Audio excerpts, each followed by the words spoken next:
जिहिजिकल अध्याय 37। सदाप्रभुंकर हस्त मो उपरे अधिष्ठित हेला ओ से सदाप्रभुंक आत्मारे मते बाहरकू नहीं जाई उपत्यकार मध्यस्थली रे बसाइले। आउ ताहा अस्थिरे परिपूर्ण थिला। तहु से सही अस्थि सकलर निकट देई चारिआडे मते गमन कराइले। आउ देख सेही प्रशस्त उपत्यकारे अनेक अनेक अस्थि थिला। पुणी देख से सबु अतिशय शुष्क थिला। तहिरे से मते कहिले, हे मनुष्य संतान, एही सकल अस्थि कि सजीव होई पारे? एथिरे मु उत्तर कली, हे प्रभु सदाप्रभु, आपण ताहा जानती। पुनर्बार से मते कहिले, तुम्भे एही सकल अस्थिर उद्देश्य रे भविष्यत वाक्य प्रचार करी सेमानंकु कुह, हे शुष्क अस्थि सकल, तुम्हे माने सदाप्रभुंकर वाक्य शुण। प्रभु सदाप्रभु एही सकल अस्थि को एही कथा कहंती, देख आम्भे तुम्हमानंक मध्यरे प्राणवायु प्रवेश कराइबा ओ तुम्हे माने जीवित हेबो। पुणी आम्भे तुम्हमानंक उपरे शिरा देबा ओ तुम्हमानंक उपरे मांस उत्पन्न करिबा, आउ चर्मरे तुम्हमानंकु आच्छादन करिबा ओ तुम्हमानंक मध्यरे प्राणवायु देबा, आउ तुम्हे माने जीवित हेबो। तहिरे आम्भे जे सदाप्रभु अटु एहा तुम्हे माने जानिबो। एथिरे मते जेपरि आज्ञा होइथिला तदनुसारे मु भविष्यत वाक्य प्रचार कली। पुणी मु प्रचार करू करू एक शब्द हेला ओ देख भूमिकंप हेला, आउ अस्थि सकल एकत्र होई प्रत्येक अस्थि आपणा अस्थिरे संयुक्त हेला। तहिरे मु निरीक्षण कली, आउ देख सेही सबु अस्थि उपरे शिरा हेला ओ मांस उत्पन्न हेला।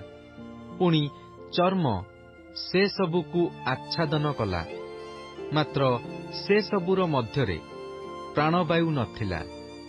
तहिरे से मते कहिले, हे मनुष्य संतान, तुम्हे वायु उद्देश्य रे भविष्यत वाक्य प्रचार कर। भविष्यत वाक्य प्रचार कर ओ वायु को कुह, प्रभु सदाप्रभु एही कथा कहंती, हे प्राणवायु चतुर्दिगरु आस ओ एही हत्त लोक माने जेपरि जीवित हेबे, एथिपाई सेमानंक उपरे बह। तहु से मते जेपरि आज्ञा कले तदनुसारे मु भविष्यत वाक्य प्रचार करन्ते प्राणवायु सेमानंक मध्यकु आसिला, आउ सेमाने जीवित हेले ओ अतिशय महती सेना होई आपणा आपणा चरणरे ठिया हेले। तेबे से मते कहिले, हे मनुष्य संतान, एही अस्थि सकल समुदाय इस्राएल वंश अटंती। देख सेमाने कहंती, आम्भमानंकर अस्थि सबु शुष्क होइअछि, आम्भमानंकर भरोसा नष्ट होइअछि, आम्भे माने संपूर्ण रूपे उच्छिन्न होइअछु। एथिपाई भविष्यत वाक्य प्रचार करी सेमानंकु कुह, प्रभु सदाप्रभु एही कथा कहंती, हे आम्भर लोके, देख आम्भे तुम्हमानंकर कबर मुक्त करिबा ओ तुम्हमानंक कबररु बाहर कराइबा, आउ तुम्हमानंकु इस्राएल देशकु आनिबा। पुणी हे आम्भर लोके, आम्भे तुम्हमानंकर कबर मुक्त करी तुम्हमानंक कबररु बाहर कराइले आम्भे जे सदाप्रभु अटु एहा तुम्हे माने जानिबो। आउ आम्भे तुम्हमानंक मध्यरे आपणा आत्मा देबा, तहिरे तुम्हे माने जीवित हेबो। पुणी आम्भे तुम्हमानंक निज देशरे तुम्हमानंकु बसाइबा, तहिरे आम्भे सदाप्रभु एहा कहिअछु ओ सफल करिअछु बोली तुम्हे माने जानिबो। एहा प्रभु सदाप्रभु कहंती। ସଦାପ୍ରଭୁଙ୍କ ବାକ୍ୟ ପୁନର୍ବାର ମୋ ନିକଟରେ ଉପସ୍ଥିତ ହେଲା, ଯଥା ହେ ମନୁଷ୍ୟ ସନ୍ତାନ, ତୁମ୍ଭେ ଖଣ୍ଡେ ଯଷ୍ଟି ନେଇ ତହିଁ ଉପରେ ଏହି କଥା ଲେଖ, ଜିହୁଦା ନିମନ୍ତେ ଓ ତାହାର ସଖା ଇସ୍ରାଏଲ ସନ୍ତାନଗଣ ନିମନ୍ତେ ତହିଁ ଉତ୍ତାରେ ଆଉ ଖଣ୍ଡେ ଯଷ୍ଟି ନେଇ ତହିଁ ଉପରେ ଏହି କଥା ଲେଖ, ଯୋସେଫ ନିମନ୍ତେ ଇଫ୍ରାଇମ୍ର ଓ ତାହାର ସଖା ସମୁଦାୟ ଇସ୍ରାଏଲ ବଂଶର ଯଷ୍ଟି, ଆଉ ସେହି ଦୁଇ ଯଷ୍ଟି ଯେପରି ତୁମ୍ଭ ହସ୍ତରେ ଏକ ହେବ, ଏଥିପାଇଁ ସେହି ଦୁଇକୁ ଏକ ଆରେକର ସହିତ ଯୋଡ଼। ପୁଣି ତୁମ୍ଭ ଲୋକଙ୍କର ସନ୍ତାନଗଣ ଯେତେବେଳେ ତୁମ୍ଭଙ୍କୁ କହିବେ, ଏଥିରେ ତୁମ୍ଭର ଅଭିପ୍ରାୟ କି? ଏହା କି ତୁମ୍ଭେ ଆମ୍ଭମାନଙ୍କୁ ଜଣାଇବ ନାହିଁ? ସେତେବେଳେ ତୁମ୍ଭେ ସେମାନଙ୍କୁ କୁହ, ପ୍ରଭୁ ସଦାପ୍ରଭୁ ଏହି କଥା କହନ୍ତି, ଦେଖ, ଇଫ୍ରାଇମ୍ର ହସ୍ତରେ ଥିବାର ଯୋସେଫର ଯଷ୍ଟି ପୁଣି ତାହାର ସଖା ଇସ୍ରାଏଲୀୟ ଗୋଷ୍ଠୀ ସମୂହକୁ ଆମ୍ଭେ ନେବା, ଆଉ ଆମ୍ଭେ ସେମାନଙ୍କୁ ତାହା ସଙ୍ଗେ ଅର୍ଥାତ୍ ଜିହୁଦାର ଯଷ୍ଟି ସଙ୍ଗେ ଯୋଡ଼ି ସେମାନଙ୍କୁ ଏକ କରିବା। ତହିଁରେ ସେମାନେ ଆମ୍ଭ ହସ୍ତରେ ଏକ ଯଷ୍ଟି ଦେବେ। ଆଉ ତୁମ୍ଭେ ଯେଉଁ ଦୁଇ ଯଷ୍ଟିରେ ଲେଖିବ, ତାହା ସେମାନଙ୍କ ସାକ୍ଷାତରେ ତୁମ୍ଭ ହସ୍ତରେ ରହିବ।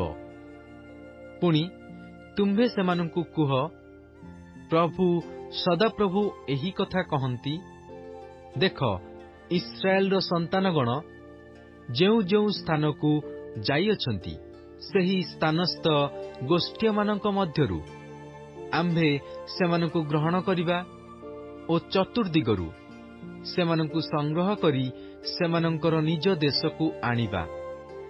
ଆଉ ସେହି ଦେଶରେ ଇସ୍ରାଏଲର ସକଳ ପର୍ବତ ଉପରେ ଆମ୍ଭେ ସେମାନଙ୍କୁ ଏକ ଗୋଷ୍ଠୀ କରିବା ଓ ଏକ ରାଜା ସେ ସମସ୍ତଙ୍କର ରାଜା ହେବେ।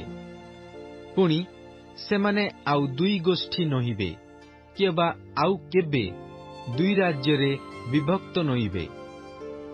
ପୁଣି ସେମାନେ ଆପଣାମାନଙ୍କର ପ୍ରତିମାଗଣ ଦ୍ୱାରା କିମ୍ବା ଘୃଣାଯୋଗ୍ୟ ବସ୍ତୁ ଦ୍ୱାରା ଅଥବା ଆପଣାମାନଙ୍କର କୌଣସି ଆଜ୍ଞା ଲଙ୍ଘନ ଦ୍ୱାରା ଆପଣାମାନଙ୍କୁ ଆଉ ଅଶୁଚି କରିବେ ନାହିଁ।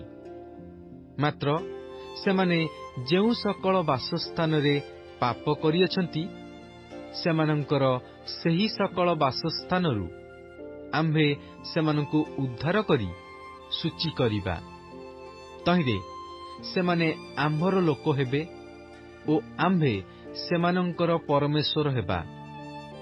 ପୁଣି ଆମ୍ଭର ଦାସ ଦାଉଦ ସେମାନଙ୍କ ଉପରେ ରାଜା ହେବେ ଓ ସେ ସମସ୍ତଙ୍କର ଏକ ପାଳକ ହେବେ। ସେମାନେ ମଧ୍ୟ ଆମ୍ଭର ଶାସନ ପଥରେ ଚାଲିବେ ଓ ଆମ୍ଭର ବିଧି ସକଳ ରକ୍ଷା କରି ପାଳନ କରିବେ। ଆଉ ଆମ୍ଭେ ଆପଣା ଦାସ ଯାକୁବକୁ ଯେଉଁ ଦେଶ ଦେଇଅଛୁ ଓ ଯହିଁ ମଧ୍ୟରେ ତୁମ୍ଭମାନଙ୍କ ପିତୃପୁରୁଷଗଣ ବାସ କଲେ, ସେହି ଦେଶରେ ସେମାନେ ବାସ କରିବେ।